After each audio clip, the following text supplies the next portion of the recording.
welcome back to the channel. I want to talk about a topic that's often difficult to talk about, and that's when patient advocacy organizations take substantial or perhaps even predominant funding from the pharmaceutical industry and then go out there and claim to represent the voice of patients. So we're going to get into this. The first thing we have to acknowledge is patients are the most important voice at the table of all of biomedicine. We want to know how patients feel, what they think about their condition, about drugs, about development, and their voice is the single most important voice we can consider, more than the policymakers, more than the regulators, more than the pharmaceutical industry. And I do want to hear from patients. I want to hear from the full range of patients who have a wide range of opinions, who have a wide range of experiences, and I want to know what they think and what advocacy they want. Unfortunately, the way we've codified this in the modern system of having patient advocacy organizations and their funding sources compromises, I think, the fundamental mission of hearing from patients. So let's go through that. Number one, we did a study maybe about a decade ago in the Mayo Clinic proceedings called the Industry Funding of Cancer Patient Advocacy Organizations. And we looked at 68 patient advocacy organizations that were recommended by a major body, the National Comprehensive Cancer Network. We found 75% of them were funded by the pharmaceutical industry with a median number of sponsors of 7 pharmaceutical firms. The moment a patient advocacy organization starts to be heavily funded by pharma, the moment you start to worry that they're actually astroturf, they're actually subverted, they're actually working for the interests of pharma, even though they may not fully recognize that. How might that manifest? If the patient advocacy organization, for instance, is very vocal about lowering the regulatory standards of approval, of having a flood of unproven new options, and simultaneously if they're very quiet about the high and unsustainable price of cancer drugs, about the out-of-pocket co-payments that cripple many families, that to me is a marker that perhaps they're being influenced by the payment. There are other ways that it can be problematic, which we're going to get into. But there's one more point I want to make about patient advocacy groups right off the bat. Out of all the patients I've taken care of in my career in medicine, which is now about 10 years as an attending physician and then another 6 years, actually another 10 years of training before that, if you include medical school. In all these years of practicing medicine, I've seen a range of patients who've done really well, patients who've done poorly. I've seen patients of high socioeconomic status and patients of low socioeconomic status.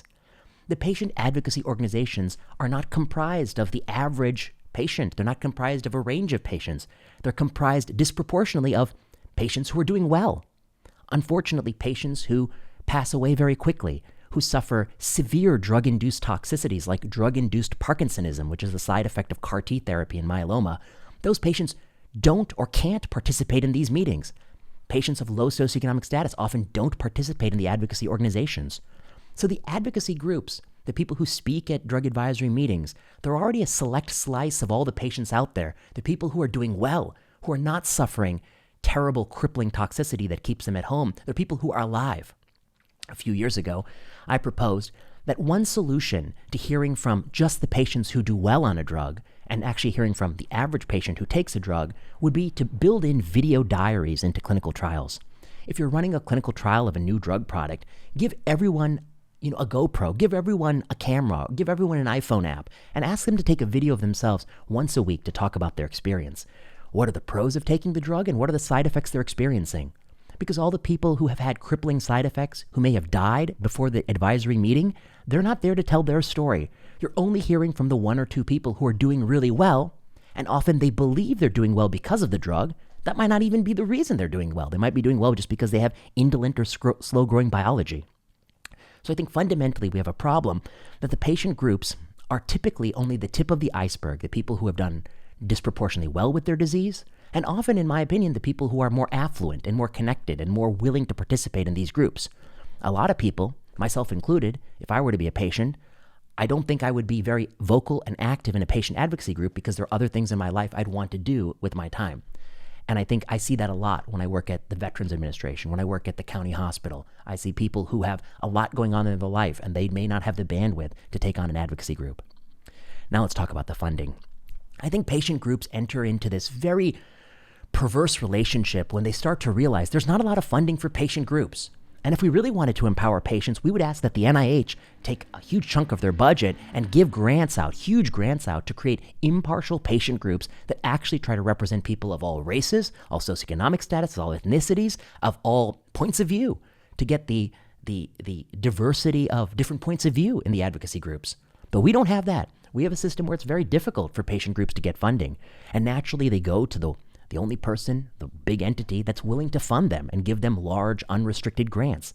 And that's pharma, the pharmaceutical firms. But pharma never gives you money without thinking about their return on investment. They're not in the charity business. They're in the ROI business. So every time they pay a doctor for an advertisement board, an ad board, advisory board, I called it advertisement board, slip of the tongue, advisory board, they're doing that because that has a positive ROI, a return on investment, by paying that doctor some pittance and buttering them up and making them think that their opinion is valuable to the company. They buy allegiance from that doctor. When they fund the patient advocacy groups, they're funding the groups and often participating in the dialogue. They're showing that they're not the enemy of the patient groups, even though they may be the ones charging the usury fees for their products, the fees that keep them huge revenue and huge profit margins, the fees that prevent the drug from being given out globally to patients. Even though that the company is fundamentally a culprit in this system, they may be seen as the ally of the patient group, and the patient group may be less likely to criticize them. The same is true for drug approval. Make no mistake about it. When a drug company comes forward, when all the drug companies come forward and they say, we want a new lower permissive regulatory endpoint for approval, they're doing it because it has a positive return on investment.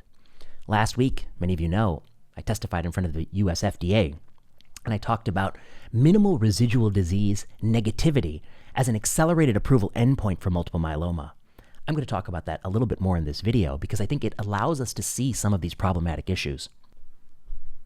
Of course, you may have watched my last video where I gave 5 reasons why the FDA should not allow MRD negativity as an accelerated approval endpoint for newly diagnosed myeloma.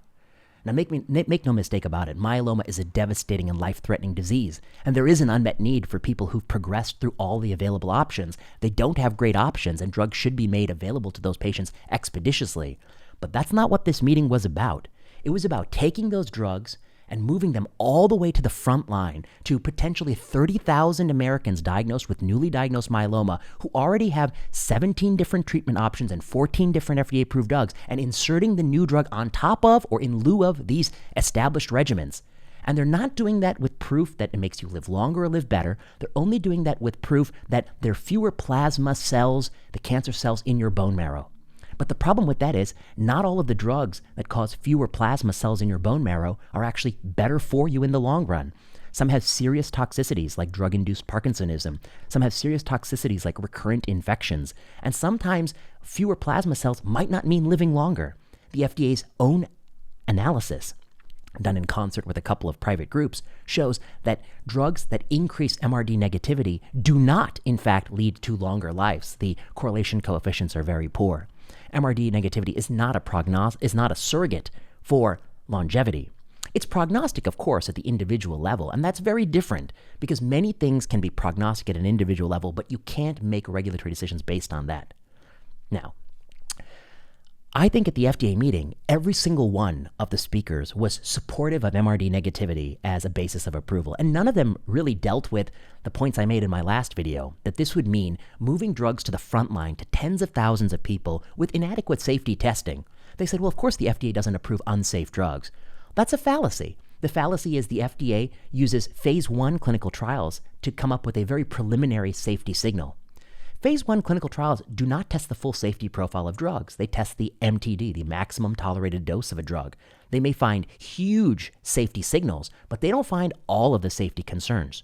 For instance, CAR T therapy causes Parkinson's disease in people. That was not known for 7 years. It was happening all the time, but it wasn't known for 7 years after the products were infused because it takes time to make these connections. People thought, old person had myeloma, got the product, he has Parkinson's. Well, Parkinson's happens to older people, right? Coincidence, but it wasn't coincidence. It was caused by the product. The same is true for the bispecific antibodies. It takes 18 or 24 months of therapy before the immune system is so depressed that people start to have recurrent infections. So the more you move those drugs up earlier to more people, and the faster you do that, there are going to be safety signals you're missing. That might be fine in people who are going to die very quickly anyway, and they're willing to take the gamble. But when you're talking about people with a life expectancy of 15 years, when you're talking about people with decades in front of them, getting Parkinson's and living with Parkinson's disease for 15 years, when there were other drugs available that didn't have that side effect, and you would have lived just as long, that's an untenable bargain. So the FDA was making a mistake by rushing these drugs to market. But of course, every pharmaceutical firm wants them to do that. They're going to make a boatload of money. Already, the cost to treat a single individual patient with newly diagnosed myeloma is $600,000 per year of therapy. If you get something like Dara-VRD, for instance, with all the accoutrement on the side. If you start to add in teclistamab, talquetamab, GPRC5D CAR T therapy, the cost will pile up. I mean, we're facing a situation where we'll be spending $1 million or more per myeloma patient per year, and that would be fine if they were living longer and living better as a result, but we would not know that. And the current FDA system will never know that because overall survival is not considered an endpoint that they care about. In other words, they care that they're going to exclude a deterioration in survival, but they don't care to confirm a benefit of survival. That's the crux of the issue. Okay, so a few thoughts here. The patient advocates who spoke at the meeting, in many cases, they were impassioned and they talked about the benefits of having MRD negativity as an endpoint. Some of the things they said were incorrect. Let's run through those. Number one, they said that, if you don't have MRD negativity as an endpoint, you neglect the 40% of myeloma patients who will be dead in 5 years. That statistic comes from the National Cancer Institute SEER data set, where 40% of myeloma patients are dead in 5 years. At the same time, I said in the beginning of this video that the reason they want MRD negativity as the regulatory endpoint is they say it takes too long to show benefits in PFS or OS. Those take too long. And in fact, in the Perseus study of Dara-VRD, it had a 90% survival at 4 years. Wait, how do we square these two figures? You're saying 40% of people are dead in 5 years, but 10% of people were dead at 4 years in Perseus. How do we square these two figures? Well, they come from different data sets. Perseus are the patients who participate in clinical trials, whereas the 40% dead at 5 years, that's the average American with myeloma. When the companies want to argue that it takes too long to collect a survival endpoint, they use the clinical trial population, these healthy, fit, well-connected, often wealthy patients in clinical trials. They use that population. They say, 90% are alive at 4 years. It's going to take decades to find a survival benefit. One, that's wrong because you don't have to wait for the median to find the survival benefit. Two, it's taking so long because you're not enrolling the average person with myeloma. If you were to enroll the average person with myeloma, like in the National Cancer data set, SEER data set, there would be 40% dead in 5 years. It would be very easy and tractable to show survival benefit in just a couple years with a very large randomized trial if you actually took average Americans. But you're not. You have all these exclusion criteria that exclude people who are sick, who may have renal dysfunction or hepatic dysfunction, and you're cherry-picking patients. And then you're saying, well, in our cherry-picked patient population, takes us a long time to find survival benefit. We need a shortcut. Here's a shortcut. How about you test your drugs in the average American? That's a shortcut. But that's not what the advocacy groups are saying. If they were really advocates for average Americans, they would say that. They're not. They're saying we need the shortcut. We need the shortcut. They're using the 40% statistic when it suits them, but they're not using the 10% statistic, and they're using 10% statistic when it suits them, but they're not being consistent in that argument. The next point I want to make, MRD negativity is about payment. It's not about approval. Let me put it to you this way. There's not a single drug that I'm aware of that's being tested in the front line of myeloma that isn't already approved in a latter line. CAR T is approved in the latter line, teclistamab, talquetamab, all these drugs are approved in the latter line. And if you're approved in any line of therapy in the United States, a doctor can give you the drug in any line of therapy. There is no restriction on off-label prescribing. You're allowed to prescribe off-label. And anybody with money, with a doctor who's willing to give a drug, can pay for that drug. So right now, if the FDA gives you MRD negativity approval or not, you can get a CAR T with your Dara-VRD if you want. If you pay for it out of your own pocket, somebody will do it. But the reason you can't get it practically is that your insurance company won't pay for it because they're going to say, we want data for that. The meeting was framed as if MRD negativity will grant access to these products for patients, but they already have access. They can already get it. The meeting is really about MRD negativity as an endpoint to compel the insurer to pay. It's about the payment, compelling CMS to pay and the insurer to pay. To me, that's a challenge when you're asking society to pay for products that we don't even know help you live longer, live better. It's just a guess. And it's a weak guess at that because the correlation coefficients are poor. You're taxing the person who's a plumber, the person who's working the night shift, the person who's a waitress. You're taxing them to pay for these drug products that may or may not make people live longer. The next point I want to make. The money is not being transferred from the plumber to the patient. Oh, no. The money is transferred from the plumber to the shareholders of the company, and the company shareholders are taking a tiny fraction of that money and paying for the development of the product. The products often cost a pittance compared to the manufacturing price. The product costs many times more than the manufacturing price, and many times more than the R&D outlay. We've shown that in some elegant papers over the years. So it's a financial transfer of money from all the people being taxed to all the people who own stock in the companies, and the patient's only deriving some small sliver of that money, the cost of the product plus R&D, and may not be deriving any of the benefit. In some senses, it's a financial product with the rare adverse event of improved health outcomes. The advocacy associations don't see it that way. They think that the money's going to them. It's not. It's a misnomer. It's going to the shareholders. And the cost to make the CAR-T product is probably $20,000. They're charging $470,000 for the product. I get those numbers from Carl June's interview in the New York Times, $20,000, and the $473 is the average whole is the price of the product. Okay. To my knowledge, accelerated approval in myeloma based on MRD is the only time that accelerated approval is being given in the front line.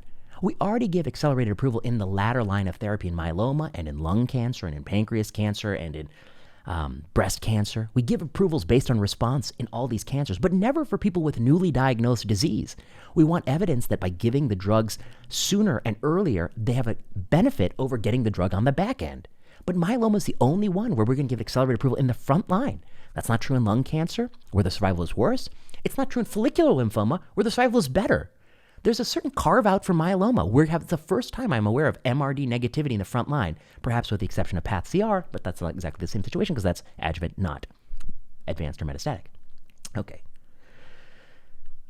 The advocacy associations don't see that. They don't see that they're making a real interesting carve-out for one disease. They don't see that this is really about reimbursement. It's not about access because these drugs are already available. Cure. Many people there said that this is the only path to cure.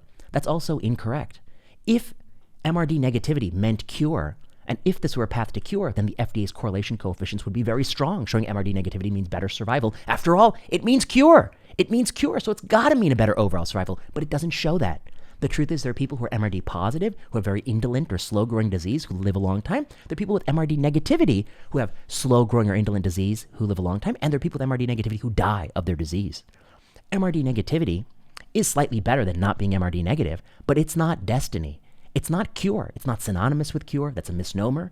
And we have never seen any reasonable basis to believe that myeloma can be cured.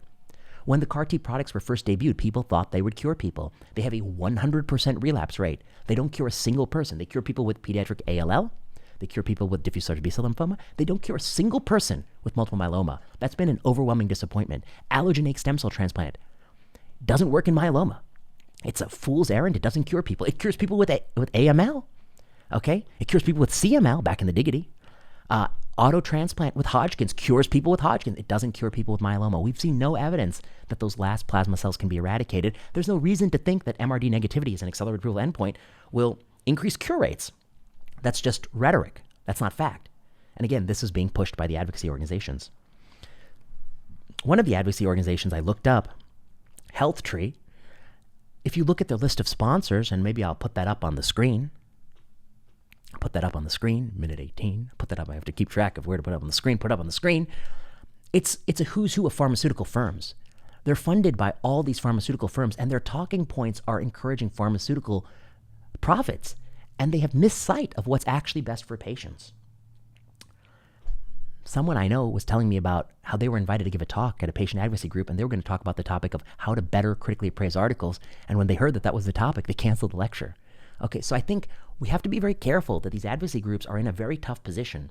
If they want to keep getting often what can be millions of dollars in annual support from companies, they have to be very careful the stances they take. The company's not going to continue to fund somebody who goes against their vested interests, and I think that's a core problem here.